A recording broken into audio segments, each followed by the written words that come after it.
Hi, I'm Christine Poplau. I'm a senior manager here at Broadloom. Today, we're going to talk about month-end process and what are you doing between the end of the month and when you issue financial statements. This is part two of three in this series. Hopefully, you will get a lot of information out of it, and let's go ahead and get started. The first thing I'd like to talk about is which topics we're going to cover here. We're going to talk about the soft closing, the modules, bank and credit card reconciliations, talking about accounts payable and the APR&I report, and finally sales tax. These are the topics that should be covered during that time after you've done your month-end reports and before you do your financial statements. The first thing I want to talk about is soft closing those modules. In the general ledger system, under account maintenance and inquiry, we have a general ledger period date maintenance. This screen is going to show you what month are still open. So you can see we still have December of 2023 open here. That is most likely due to the fact that we haven't filed our tax return yet. So we're leaving that open. And then if I go to 2024, you can see that I have the ability to post in any of these months through November. Now, if I come over and look at the allow posting side of it, this is where we talk about our soft close. And what soft close does is it ensures that you, the accountant or the person preparing the financial statements, that you're in charge of who can post into which period. It allows you to stop people from posting, let's say for sales, we've got sales processing still open, but only for period 6. So people can't go back and invoice a job and date it May 31st, for example. However, for my accounts payable, I do have that open through period 5 because I may still have some AP bills that I need to post. So you can see that it's not an all or nothing. I don't have to just have all of these set to period 5 or period 6. I can have them set to whatever month I want people working in. And until a month is hard closed, you always have the ability to go back and post in the general ledger doing a journal entry. The next thing I want to talk about is the bank and credit card reconciliations. So that's usually the first thing you're doing after a month end. Hopefully you're going in your soft closing, so you're not allowing people to post kind of willy-nilly, but the next thing you're going to do is get those bank statements. For the most part, you can download bank statements the day after month end, and you don't have to wait weeks to get them in snail mail. You can download those reports. The first thing I do when I do a bank reconciliation, and let's go ahead and get into that screen. So we're going to go to accounts payable, bank reconciliation. The first thing I do when I'm doing a bank reconciliation is I look through the bank statement and see if there's any items that don't look like I've posted them. For the most part, you're going to have bank fees or credit card fees that haven't been posted. You may have some auto payments that you haven't posted. So I like to make sure and get all of those items in the bank reconciliation first. So you can do these entries one of two ways. You can either go options, make a journal entry, and you could come down, pull down and find your bank charges, post the payment. Now make sure that you're posting it in the correct month. These dates are always going to default to the current date, and you could put your $15 service fee and your reason for it. You could put like May service fee. And you could save that. Or what I like to do is if I have a lot of entries that I know I'm going to have to make, I go into the general ledger system and I have a journal entry template, and I can post my payroll or my bank fees. So if I select bank fees and process the entries, I can just put the date in, and I can put the fees per the statement. And you can see that this is posting to my cash account and then to bank charges, and then also credit card fees. So I can post those as well.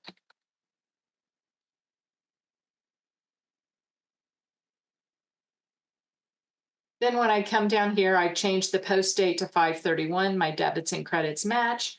I can write my entries and then escape out. Now you can make as many templates as you want that will aid you in preparing your financials or doing any type of activity that you have need for. But if I go now back to my bank statement, and I'm just going to go into that account. So now I'm down that account, and you can see my entries that I've posted, the $15 and the credit card fees for 157.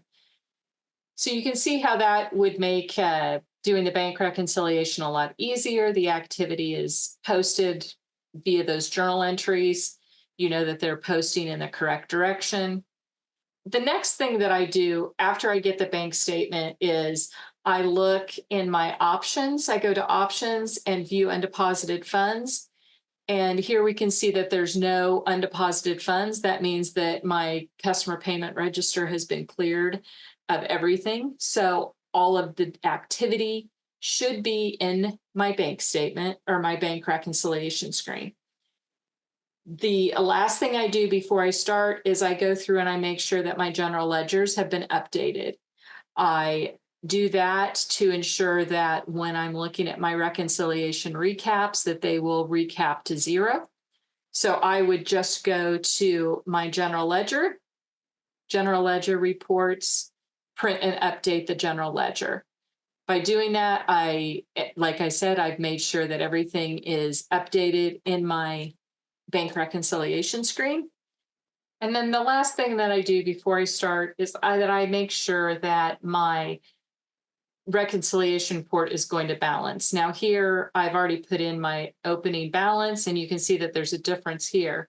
However, my print reconciliation recap, that should always net to zero here, whether I have unposted items or not. This one doesn't, so I would need some work to be done, but typically you should see that this would net to zero. So how do I reconcile this account now? Well, like I said, you're going to go into reconcile account. You're going to put in the balance with the month end that it's associated with. And then I like to go through and change my default cleared date to the month that I'm reconciling. What that allows me to do is if you need to find out if something has cleared, you can look here and you can see what month, so you know what month to start with to get a copy of that check. It also just makes the report cleaner.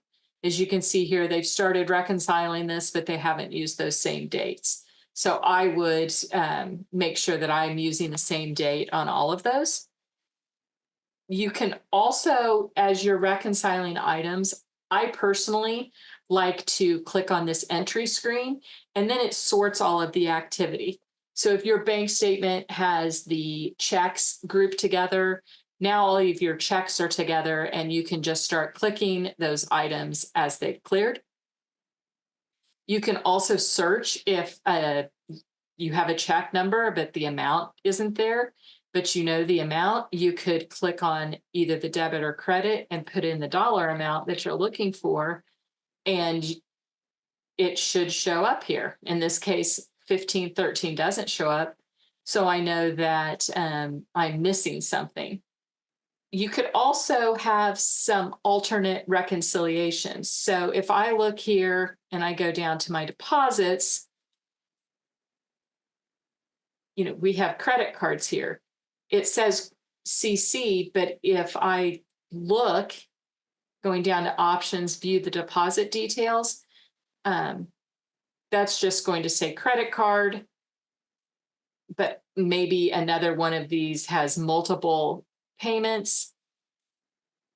So here we have different types of credit cards. We have a Visa and MasterCard, and they're all grouped together. Makes it easier for you to clear the bank reconciliation because your payment service group will probably group all of those together once it's deposited into your bank account or your merchant services. So those are some of the tricks of just clearing things. Remember to sort by the entry type. You can look up numbers or sort by different items by clicking the header here. And that is what will show up for what you can search. Make sure that this is 0 and your reconciliations report is 0. So what do you do if you can't get this to balance? What I always start with is going to my accounts receivable reports, and looking at my customer payment register history. This report is going to show you the deposits that have been made during a certain time period. If you sorted this by register, it would print based on when you actually cleared the CPR, the date that you cleared the CPR. The item would be the date that it was posted to the general ledger. Now, remember, when you take a deposit, it posts it to the general ledger. You still have to clear the customer payment register to get that to post to your bank reconciliation screen. So I am always looking for items here. The deposit date, that is the date that you posted using the customer payment register. So let's jump out of here real quick and let's go look at that customer payment register. So I have a lot of deposits here, and I'm going to go down here. I have a check from 5/17 that I need to put in so that I can reconcile my account. When I hit continue, it's going to show a deposit date of 6/3 because it's defaulting to today. So what I want to do is I can click on this, or I can double click, and it gives me the option to change that. I'm going to change that to 5/17, but oops, my module is closed, so I can't change that date. So what I would need to do is actually go back out of here, go to my general ledger, account maintenance inquiry, period date, accounts receivable, it doesn't matter. It would be the cash receipts. I need to change that to period 5, save that posting. Now go back to accounts receivable, customer payment register,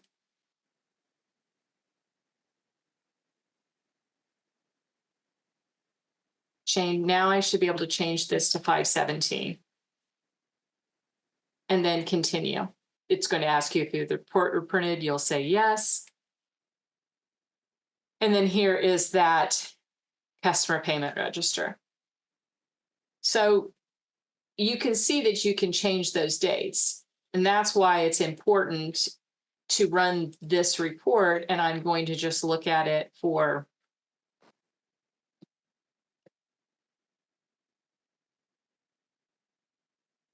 and I only have the one deposit here. Now here I don't get as much information as I would like. 5/1 to 5/31. Here's the data just for that month. And we can see that the date in this column and the date in this column, the months agree. The register date is today, the day that I actually ran that. So we have no problem with this to make sure that those deposits are in balance, and they're posted in the correct month. So this isn't one of the issues that would cause us to be out of balance. Generally speaking, your bank reconciliation will not balance because you have deposits posted incorrectly. We'll see a lot of times where, let's say on the 29th of the month, we get a credit card deposit, and then we delete it on June 1st, and then we try to group those two together so that there's not a positive and negative on our bank reconciliation.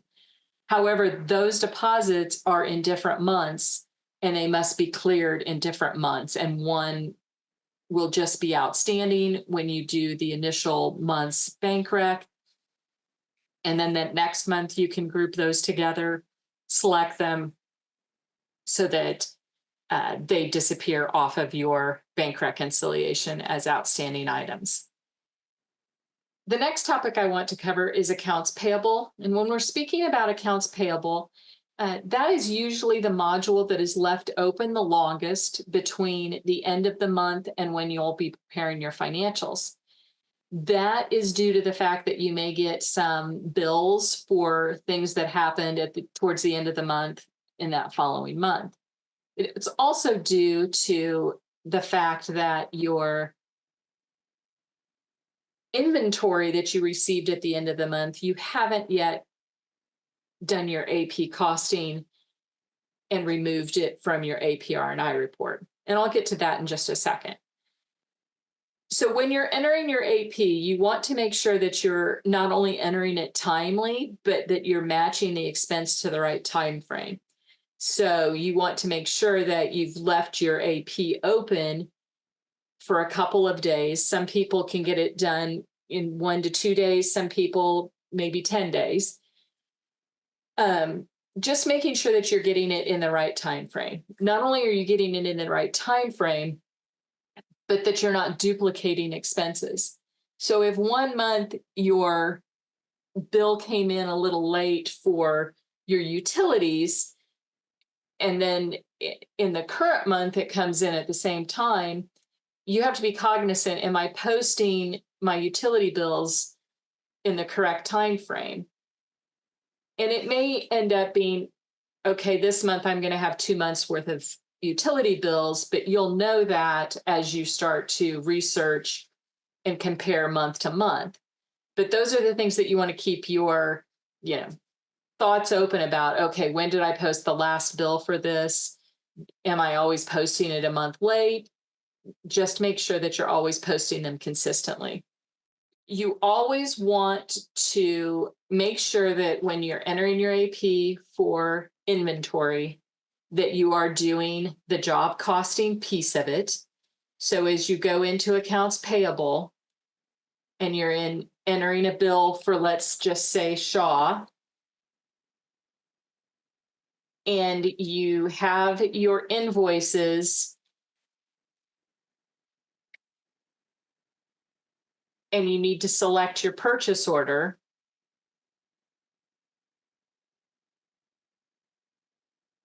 and that you're going in and you are reviewing the purchase order here, that you are looking and making sure that the cost here and the freight agrees with the invoice, and that you're accepting these items.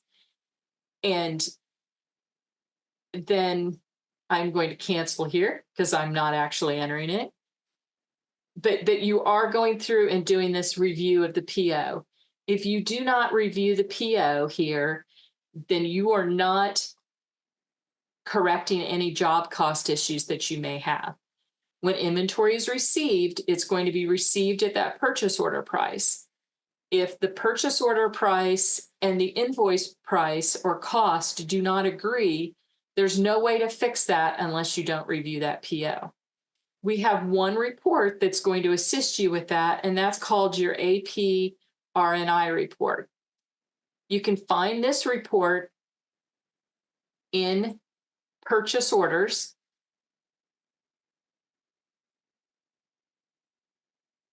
Under print reports, receiving reports, and then receiving reports by AP product type. If you keep up with this, you may be able to say, I just need to see anything for the month of May. And if you've gone through and kept up with it towards the end of the month, you don't even need to do the whole month. You could just do from the 15th on. This report, though, will show you, let me pull up an example of that report. So let me pull up an example of this report. Here it is, and it shows you the inventory purchase order, what the vendor information is, roll numbers, product codes, the style that it is in your catalog, and the cost. So this information items are sitting in your valuation. They're not in your inventory per your balance sheet. So it's necessary for you to go in and enter these AP bills. This report is very important. At any given time, you should only have a couple of items on here. It's important that before you do your financial statements, you at least have looked and tried to find all of these. You correct them if you can, or if that's necessary. This is also a way to make sure that the items that are in your inventory are truly inventory items. For example, do you really stock trowels, or should this have been posted as a supplies expense instead of in your inventory? As usual, accounting is usually the last people who can correct any problems. So that's why I really suggest looking at this report multiple times a month, not just when you're getting ready to do financials, but maybe looking at it the middle of the month and a couple days before month end to make sure that you've got your AP bills for all of the inventory that you've received. So the last thing I want to talk about is sales tax. This is usually an item that is done prior to finalizing your financial statements. It can be done, during that time frame while you're waiting, and maybe for the rest of accounts payable to be entered. Sales tax reports are found in sales processing reports menu 2. And for the most part, people are using sales tax reporting details, basing your sales tax filings based on the date of the sale, not on the sales tax collected. So when you go into your sales tax reporting details, the first thing I do is go ahead and run my sales tax report. It doesn't matter what time of the month it is, because you are always going to use the sales tax report history. So I would just run this report. And then after I run it, it will ask if everything has been cleared, and you will say yes. Then you're going to go to your sales tax report history and just put in the month that you are actually preparing the return for. So once you have that and you've printed that and you filed your sales tax return, now you have to enter it into accounts payable. You can either post it into AP the month that you pay it, or in the month that the sales tax was generated. So for example, for the month of May, I can either post this in May, or I can post it in June when I post my tax return. It doesn't matter. Just make sure that you're consistent when you're doing that. So these are the things that I would suggest you pay attention to during that time frame between running month end and filing your financials. To go through, make sure that your modules are soft closed, that you've done your bank and credit card reconciliations, you've kept your payables and APR&I up and cleaned, and that you filed your sales tax.